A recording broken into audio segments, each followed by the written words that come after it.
लगभग 2 घंटे हो चुके थे बिना किसी इंसानी बस्ती के निशान के, और उसका मन कर रहा था कि कहीं रुककर चाय पी ले। लेकिन इस रास्ते पर कोई ढाबा या इंसानी आवाज सुनाई नहीं दे रही थी। अचानक ट्रक के आगे कुछ हिलता डुलता दिखाई दिया। राकेश ने जोर से ब्रेक लगाया। आंखों के सामने एक घना अंधेरा था, लेकिन उस अंधेरे के बीच कुछ था, कोई आकृति। पहले तो उसे लगा कि वो सिर्फ कोई जानवर होगा जो रास्ते में आ गया होगा, लेकिन जब उसने ध्यान से देखा तो उसकी रूह कांप गई। वहां एक औरत खड़ी थी, पुरानी साड़ी में लिपटी हुई, सिर झुकाए और बिल्कुल निश्चल। भैया, मदद करो! उस औरत की कमजोर और ठंडी आवाज राकेश के कानों में गूंज गई। राकेश ने ट्रक रोका और सोचा कि क्या करे। ऐसे सुनसान रास्ते पर एक औरत का इस हालत में मिलना अजीब था, लेकिन उसके अंदर की इंसानियत ने जोर दिया कि वो मदद करे। आपको क्या हो गया? यहाँ कैसे पहुंची? राकेश ने ट्रक का शीशा नीचे करके पूछा। वो औरत बिना जवाब दिए बस ट्रक की तरफ धीरे धीरे बढ़ने लगी। उसका चेहरा इतना पीला और बेजान लग रहा था कि कहानी शुरू होती है राजस्थान के एक गांव में रहने वाले राकेश नाम के लड़के की। राकेश एक अनुभवी ट्रक ड्राइवर था, जिसे देश के कोने कोने तक ट्रक चलाने का बड़ा अनुभव था। उसकी जिंदगी के कई साल सड़कों पर गुजरे थे और उसने अपनी जिंदगी में हर तरह के रास्ते देखे थे। खतरनाक पहाड़ी रास्ते, रेगिस्तान के बीच रात में अंधेरा और शहर के जगमगाते हाईवे। लेकिन उस रात जो कुछ राकेश के साथ हुआ, उसने उसके दिल और दिमाग को हिलाकर रख दिया। वो एक ठंडी दिसंबर की रात थी जब राकेश ने अपना ट्रक एक छोटी सी जगह से लोड किया था। उसका डेस्टिनेशन एक दूर दराज गांव था जो शहरों से भी बहुत दूर था। यह रास्ता अक्सर सुनसान और डरावना माना जाता था, लेकिन राकेश को कोई डर नहीं था।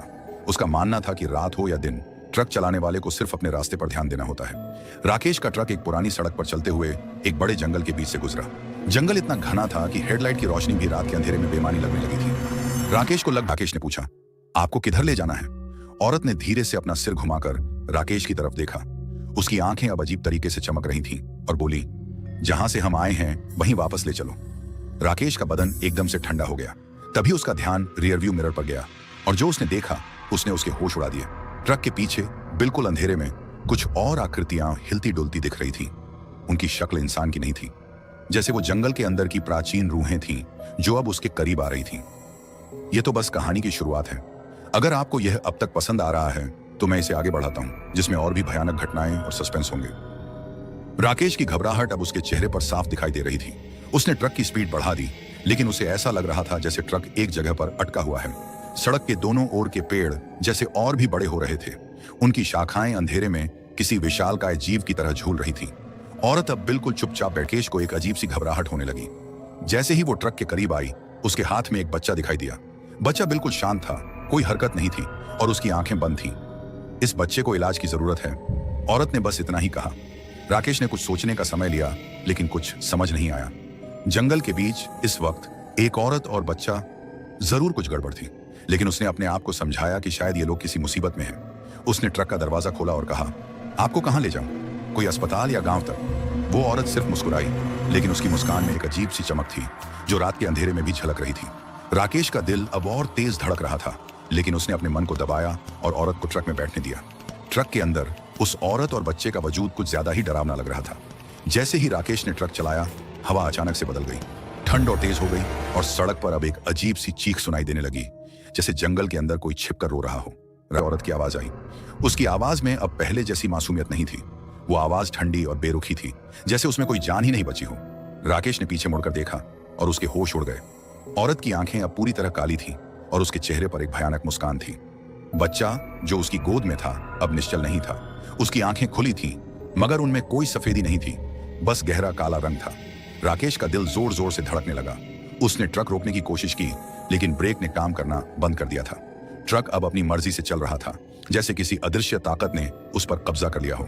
तुम्हें हमें वहां पहुंचाना होगा जहां से हम आए हैं, औरत ने ठंडे स्वर में कहा।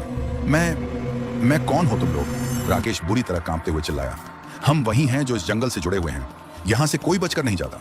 राकेश को अब लगने लगा कि उसकी मौत करीब है। उसने जैसे ही ट्रक का गियर बदलने की कोशिश की, ट्रक अचानक रुक गया।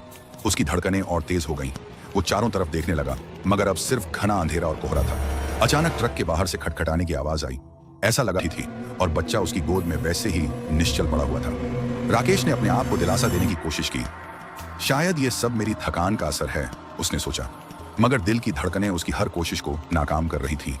कुछ दूर चलते ही ट्रक के इंजन से अजीब सी आवाज आने लगी। वो अब पहले जैसी स्मूथनेस से नहीं चल रहा था। राकेश ने देखा कि पेट्रोल की सुई भी लगातार नीचे जा रही है, जबकि उसने कुछ ही घंटों पहले टैंक फुल कराया था। ये क्या हो रहा है? उसने खुद से बड़बड़ाया।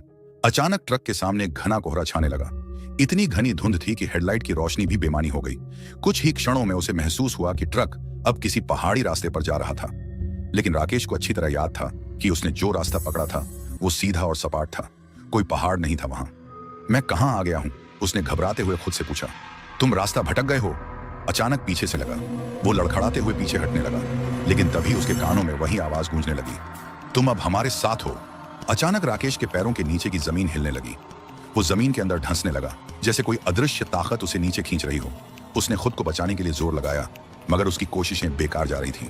मुझे माफ कर दो, मुझे जाने दो, राकेश चीख रहा था, लेकिन उसकी आवाज उस वीराने में गुम हो रही थी। धीरे धीरे वो जमीन में समा गया। अगली सुबह उसी सुनसान रास्ते पर एक और ट्रक ड्राइवर गुजरा। उसने रास्ते के किनारे एक खाली ट्रक देखा, लेकिन उसमें कोई भी नहीं था। ट्रक की खिड़की खुली थी और स्टीयरिंग पर राकेश की टोपी पड़ी हुई थी। किसी ने कभी राकेश को दोबारा नहीं देखा, मगर उस रास्ते से गुजरने वाले ट्रक ड्राइवरों का कहना है कि अगर रात के वक्त आप उस जंगल के पास से गुजरें तो कभी कभी आपको ट्रक की हेडलाइट्स के बीच एक औरत और एक बच्चा दिखाई देते हैं जो मदद मांगते हैं। लेकिन जो भी रुकता है वो फिर कभी वापस ना, जैसे कोई बाहर खिड़की के पास आकर उसे खटखटा रहा हो। राकेश ने अपनी पूरी हिम्मत जुटाई और धीरे धीरे खिड़की की तरफ देखा। उसकी नजर खिड़की से बाहर गई तो उसने देखा कि एक साया खिड़की के बाहर खड़ा था। वो एक आदमी जैसा दिख रहा था, लेकिन उसका चेहरा पूरी तरह से विकृत और भयानक था। आंखें लाल थीं और उसके होंठों पर अजीब सी मुस्कान थी। राकेश चीख पड़ा और खिड़की से दूर हट गया। अब बचने का कोई रास्ता नहीं है। पीछे से फिर औरत की आवाज आई। राकेश ने जैसे ही हिम्मत जुटाकर पीछे देखा, वो औरत अब ट्रक में नहीं थी। उसकी जगह एक अजीब सी परछाई थी जो धीरे धीरे हवा में घुल रही थी। बच्चा भी अब गायब हो चुका था। राकेश पूरी तरह से पसीने से लथपथ हो गया था। उसने ट्रक से बाहर कूदने की कोशिश की, लेकिन जैसे ही उसने दरवाजा खोला, बाहर का दृश्य और भी भयानक था। अब वो सड़क पर नहीं, बल्कि एक सुनसान और बंजर जगह पर था। चारों ओर सिर्फ वीराना था और दूर दूर तक कोई इंसान या घर नजर नहीं आ रहा था। राकेश ने पीछे मुड़कर ट्रक की ओर देखा तो ट्रक के अंदर अब और भी कई परछाइयां थीं। वो सब राकेश की तरफ देख रही थी और उनकी आंखों में अजीब सी भूख थी, जैसे वो उसकी आत्मा को खींच लेना चाहती हूँ। राकेश का सिर अब चकराने